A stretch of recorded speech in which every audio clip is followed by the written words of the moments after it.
अंग्रेजी की एक कहावत है, When you believe in you, you need no other to believe in you। इसका मतलब ये है कि जब आपको खुद के ऊपर पूरा विश्वास होता है तब आपको किसी और की जरूरत नहीं होती, तब आपको कोई फर्क नहीं पड़ता कि कोई आप पर विश्वास करता है या नहीं। दोस्तों, एक बड़ी पुरानी कहावत है, शायद आपने ना सुनी हो, जब दुश्मन अंदर ना हो तो बाहर का दुश्मन आपका कुछ बिगाड़ नहीं सकता। कहने का अर्थ ये है कि जब आपको अपने लिए गए निर्णय पर कोई शंका नहीं होती तब कोई और चाहे कितना भी आपके काम के ऊपर उंगली उठाए आपको कोई फर्क नहीं पड़ेगा। लेकिन अगर आप अंदर से कमजोर हो, आपको खुद ही विश्वास नहीं है कि जो आप करने जा रहे हो वो ठीक है या नहीं, तब कोई भी आपको आसानी से आपके रास्ते से हटा सकता है, आपको भटका सकता है और सही काम करने से आपको रोक सकता है। जब दिमाग के अंदर शक्ति होती है तब बाहर के शब्द बेअसर हो जाते हैं। तब आपको कोई फर्क नहीं पड़ता कि कोई आपके बारे में क्या सोचता है। दूसरे के कहे गए शब्द आपका भविष्य निर्धारित नहीं कर सकते,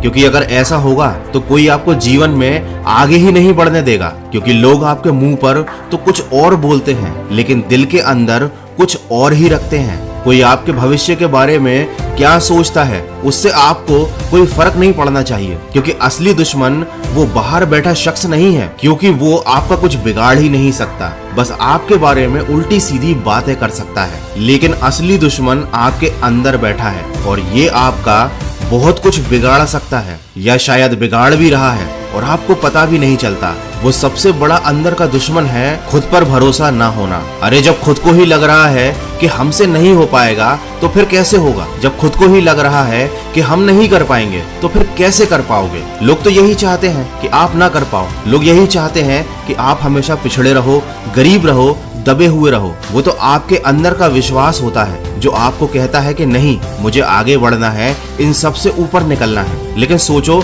जब आपके अंदर का विश्वास ही मर गया तो तुम्हें कौन हौसला देगा? ये तो तुमको पता ही होगा कि अगर जिंदगी में वो पाना है जो हमेशा सपनों में सोचते हो तो उसके लिए बड़ी लड़ाई लड़नी पड़ेगी। लेकिन मैं बता दूं कि सबसे बड़ी लड़ाई और सबसे पहली लड़ाई आपको खुद से लड़नी पड़ती है। सबसे पहले खुद को ही यकीन दिलाना पड़ता है कि मैं कर सकता हूँ, मेरे अंदर वो काबिलियत है, मैं ऐसे ही बड़े बड़े सपने नहीं देख रहा, मैं उनको सच करने के लायक हूँ, मैं मेहनत कर सकता हूँ और मैं करूंगा। मैं उन लोगों से आगे निकल जाऊंगा जो मेहनत की बजाय केवल बहानेबाजी कर रहे हैं। ये आपकी जिंदगी की सबसे बड़ी और सबसे भीषण जंग है और अगर आपने इसे जीत लिया तो आपको कभी कोई हरा नहीं सकता, कोई आपके रास्ते में ही नहीं आएगा, क्योंकि जब सामने वाले को ये दिख जाता है कि इंसान को खुद